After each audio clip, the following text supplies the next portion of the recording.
Can you talk about gratefulness? Because I feel a lot of gratefulness towards you, and I feel emotional even writing about it.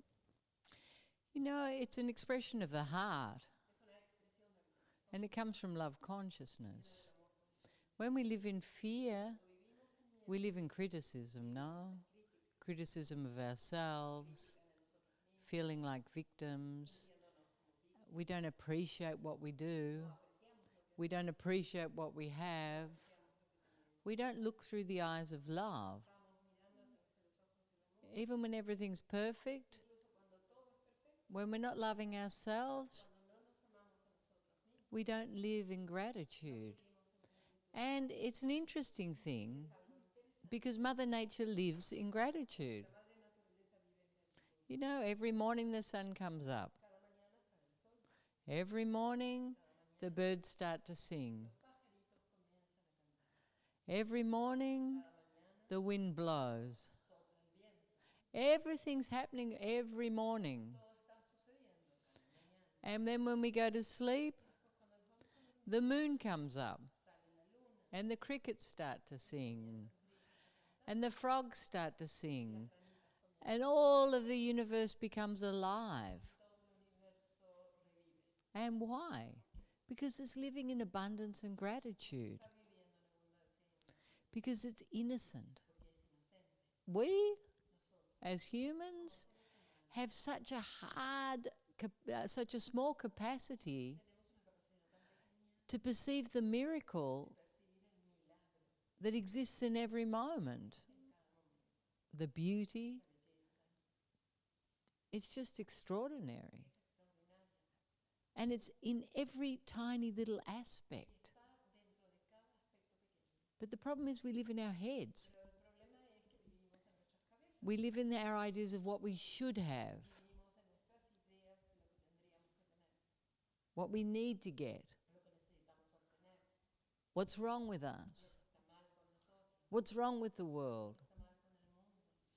And when we start to just anchor in our hearts, we start to see the beauty and we start to feel blessed. And I think on some level, this is what's happening to humanity in this moment. When we start to feel fragile, we start to appreciate how marvelous everything is. You know, it's like the story of the rabbi. There's this little farmer, and he goes into the rabbi. He says, "Rabbi, Rabbi," he said, "I've got a wife and 4 children." He said, "And we're living in 2 bedrooms. The kids are getting bigger. We're all on top of each other. There's never any peace. The kids are always fighting." And the rabbi looks at him and he said, "You believe in me, don't you?" And he looks at the rabbi and he says, "Of course, Rabbi." He said, "I think you're a very, very wise man." He said, "So you're going to do what I tell you, yes?" He says, "Of course, Rabbi." He said, "That's why I came to you. I need your advice." He said, "Well, I want you to go home and I want you to walk around the farm." And he said, "Tell me, what sort of animals do you have?" He said, "Well, I have ducks. I have cows. I have a donkey. I have a dog. I have sheep." And he said, "Very good, very good." He said, "I want you to go home and I want you to bring the ducks into the house." And he looks. He said, "What do you mean, Rabbi?" He said, "You trust me, don't you?" He said, "Yes, Rabbi." He said, "Go home and put the ducks in the house." He said, "Fill up the bath with some water and just leave them there." And he said, "And come back and see me in a few days." So in 2 days, the guy came back, no? And he said, Rabbi, Rabbi. He said, there's absolute chaos in my house. He said, the ducks have poo-pooed everywhere. The dog's chasing the ducks around the house. The wife's screaming. The children are threatening to leave. He said, you believe in me, don't you? You came here for my advice. He says, yes, Rabbi. I came here for your advice. He said, now I want you to go home and I want you to bring the cow into the house. He said, leave the ducks in the bathroom and just bring the cow into the living room, no? And just see how it goes. And come back and see me in 2 days. He said, you trust in me, don't you? Yes, Rabbi. So the farmer went home.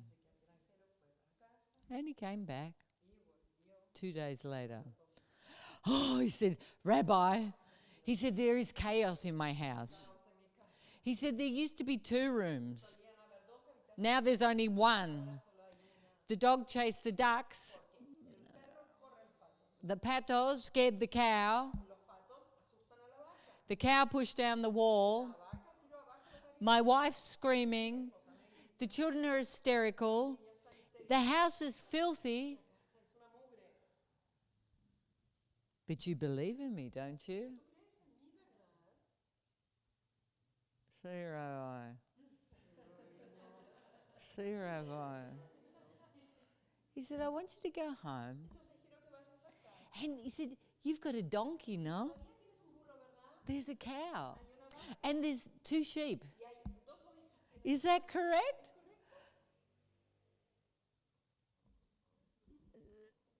See, Rabbi.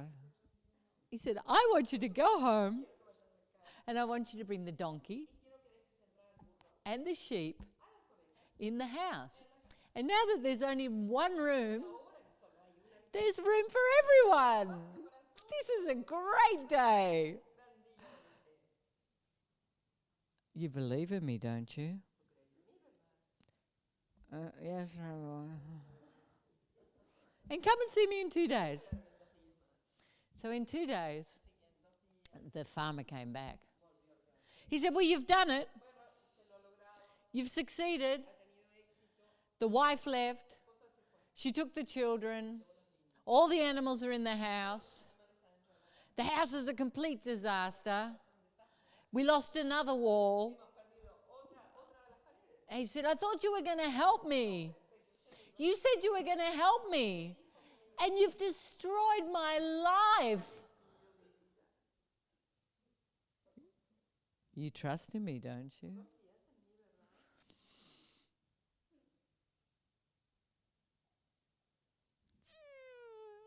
Rabbi. I want you to go home. Take the animals out of the house. Put the walls up again. Clean everything. And invite your wife back.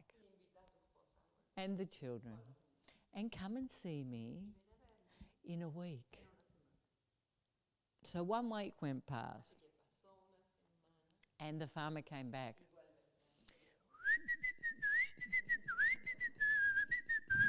Praise God!